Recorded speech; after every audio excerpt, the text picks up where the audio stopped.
What's going on, guys? Today I will be giving my way too early 2024 Big Ten predictions. I will be ranking all these teams from worst to best, but with all the conference realignment going on, we will see the Big Ten expanded to 18 teams in 2024, with Oregon, Washington, USC, and UCLA joining. Just yesterday, I did my way too early SEC predictions, and honestly, it was a lot easier to rank the SEC teams, but ranking the Big Ten teams were a bit more tougher because there will be more teams. And last season, the Big Ten was really bad outside of Michigan, Ohio State, and Penn State. So I don't exactly know what to expect from all these Big Ten teams next season, but I will try my best to rank all these teams. But before I do get into this video, let me remind you guys to like the video and also subscribe to the channel and turn on notifications so you never miss an upload. And if you guys love college football, then you will love this channel because we upload daily college football content and we basically cover everything on this channel. So definitely consider subscribing. But without further ado, let's get into ranking these teams. And let's start all the way at the bottom. And at number 18, I have Indiana. Maybe Indiana could be better than the worst team of the Big Ten, but they were pretty bad this past season, and they are basically in complete rebuild mode with a new head coach. But they have done a pretty good job in the transfer portal, picking up players. But I think it will be another year or two before they really take that next step. But at number 17, I have Purdue. Similar to Indiana, they just don't have much going for them yet, and you cannot realistically predict a good season for Purdue next year. And I do expect Purdue to be at least one of those bottom 4 teams in the Big Ten. And a lot of these Big Ten teams near the bottom are just very average teams. But I have Purdue at 17. But at number 16, I have Illinois. Illinois was pretty bad this year, and their offense was really a problem. And I don't expect them to be much better. They haven't really made an impact in recruiting or the transfer portal yet. Their defense really was a lot worse than expected this past season. And all around, they underperformed and did not have a good season. They've also lost some guys to the NFL. So Illinois will be average at best. But at number 15, I actually have Rutgers. I know they are coming off a pretty decent season going 7-6, and a lot of people would have them higher. And they did win their bowl game, but the competition is going to get tougher. And I feel like this Rutgers team has not done much in the offseason in picking up players who will make them better next season. But this is way too early, and I could be wrong. And I will be doing these predictions again later in the preseason. But for now, I think the teams I have above Rutgers will do better next season. And I actually do have Minnesota at number 14, one spot above Rutgers. Minnesota has some key guys returning, like freshman running back Darius Taylor, and they have their number 1 receiver returning and a new quarterback coming in, and I expect their offense to be a little bit better this upcoming season, which really was the struggle of Minnesota football in 2023. I questioned myself for putting Rutgers so low after the season they just put together, but like I said, the teams above them have a lot of positives heading forward, and Minnesota is one of those teams. But at number 13, I have Northwestern. They're coming off an 8-5 season with a win against Utah in their bowl game, and I know they lost some players, but I really like the head coach they have in David Braun, and I like the defense they have put together this season, and I expect them to be alright next season. And they do have Big Ten Coach of the Year, David Braun, leading the way, and he does a really good job with the limited resources they have at Northwestern. They don't do a really good job in recruiting, but he's making a good work out of it so far. I'm not expecting anything crazy from them, but I expect them to be better than bad. But at number 12, I have Maryland. They are losing their quarterback to Tua Tagovailoa, but they are coming off a good bowl win against Auburn, and this Maryland team could have been dangerous this past season. They were just really inconsistent, and there was a stretch of them playing really bad football on the offensive side, but they did get their stuff figured out near the end of the season, and even competed with Michigan, who ultimately won the national title. I don't think people realized how good this Maryland team actually could have been, but despite losing Tagovailoa, their defense will be good again, and I expect them to be okay on offense. But next up at number 11, I actually have Michigan State. And I know Michigan State is coming off a terrible season. They were one of the worst teams in the Big Ten, but I do expect a little bit more for them the next couple years. And they brought in a very good head coach in Jonathan Smith, who rebuilded a mediocre Oregon State team and led them to back-to-back ranked seasons when Oregon State hadn't been good in a long time. And Michigan State has brought in some good transfers from Oregon State ever since Jonathan Smith came to Michigan State, including the young quarterback Aiden Tiles, who should make this offense better. All around, they've done a good job at bringing in transfers, and I think this Michigan State team has a long way to go, but they are on the right track. At number 10, I have UCLA. I know they lost Dante Moore, but they also have Ethan Garbers, who should be fine at quarterback. And they have brought in really solid players out of the transfer portal, including Brian Addison from Oregon, who will play a factor. And even after a very underwhelming season, they still managed to end it on a good note. And I do expect UCLA to be decent and give some top teams in the Big Ten a run for their money, but they aren't quite on that level yet. But I'd say there's a pretty big gap between UCLA and the teams ranked below them. The teams who are ranked 11 through 18 are probably going to be average at best next year. But UCLA should be a bit better than average. And another team I think will be better is Nebraska. And I have them ranked at number 9. If they were in another conference, maybe they wouldn't be this high, but they have done a really good job in recruiting. And they brought in a really solid running back in Dante Dowell, who should start next season. Their defense was already solid this past season, and they have brought in a 5-star quarterback and have a majority of their offensive line returning. And I do think the future of Nebraska is bright, and it hasn't been this bright in a long time. But at number 8, I have Iowa. There's not really any chance they make a Big Ten championship unless they magically get a really good offense, which isn't happening.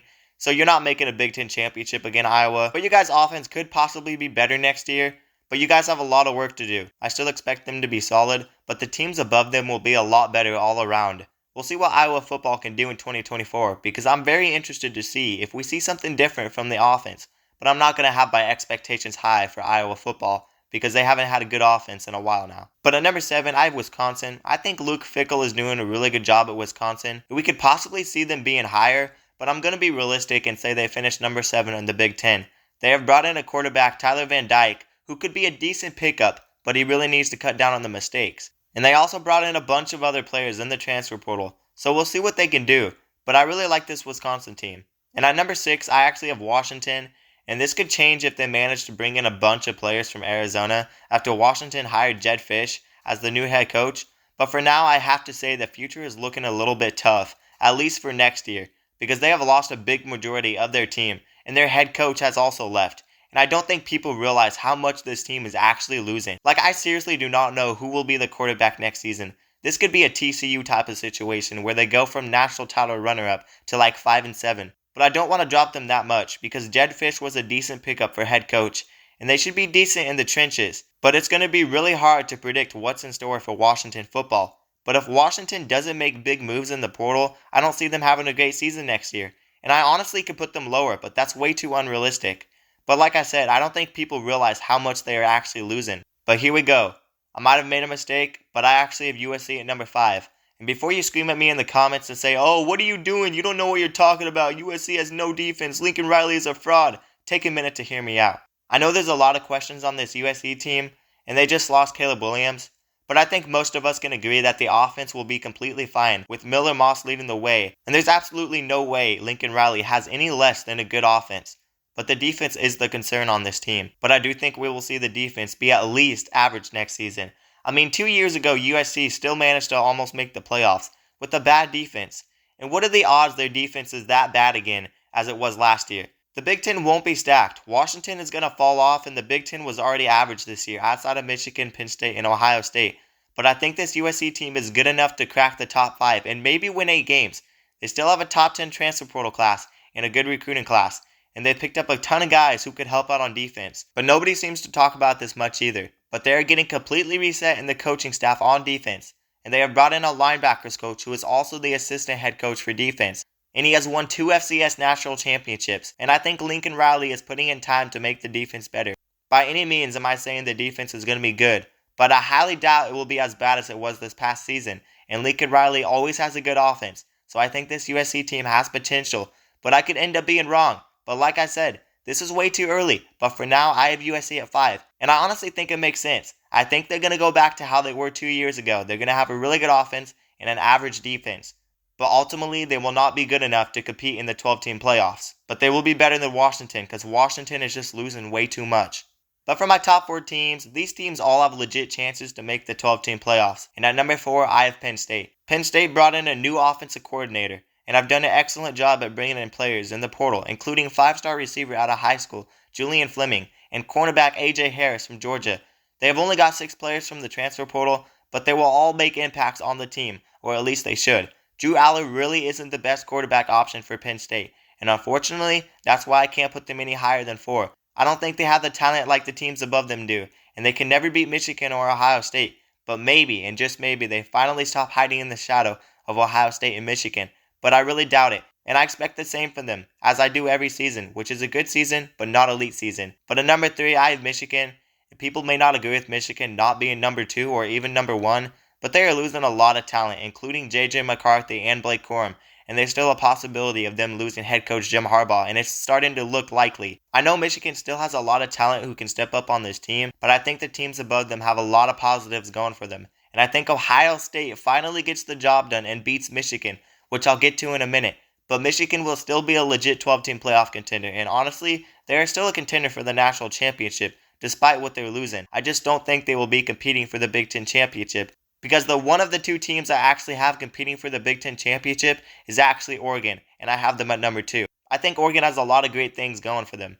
They are the only team in the country to be top 6 in recruiting and transfer portal rankings, and they have a loyal head coach who is building towards something bigger. And hey, maybe it's the Nike money, but you can't deny that this team will be competing near the top of the Big Ten. But they have a lot of talent on the team, and they have brought in 5-star receiver Evan Stewart, and also 2 quarterbacks in Dylan Gabriel, who was a Heisman contender halfway through the season, and they also brought in Dante Moore, who will start in a couple years. But the defense is coming off a pretty good season, and they were top 10 in points per game, and Dan Lanning is building a defense that can compete at a high level. The future is looking bright for the Oregon Ducks with Dan Lanning, who is only 37 with a lot more to learn, leading the way, and this team will be a legit contender for the 12-team playoffs, and even the national championship. But at number 1, I actually have Ohio State being the best team in the Big Ten. I think Ohio State is overdue to beat Michigan, and I know people said that going into this past season, but everything is setting up for Ohio State to have a good season. Michigan is losing their top talent, and also possibly their head coach. But Ohio State has returned a lot of guys on offense, and they have brought in one of the better running backs in the country, in Quinshon Judkins. And the reason I think Ohio State did not live up to expectations this year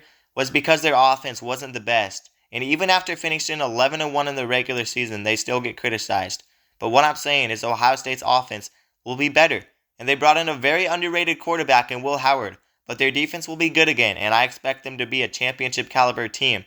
Yes, Ryan Day may be in the hot seat and has lost 3 straight to Michigan, but it's going to be a new season and anything can happen. But anyways, that's going to do it for the video. I know I'm going to have a lot of people disagreeing with me, but no matter where I rank these teams, there will always be people complaining no matter what, and ranking 18 teams wasn't very easy, and this is a very new look Big Ten. But you guys let me know down in the comments below what your Big Ten rankings will look like. But also, before you click off the video, don't forget to like the video and also subscribe to the channel. And turn on notifications so you never miss an upload. And if you guys love college football, then you will love this channel, because we upload daily college football content, and we basically cover everything on this channel. So definitely consider subscribing. But be sure to tune in tomorrow for my Big 12 predictions. But that's going to do it, guys, and peace out.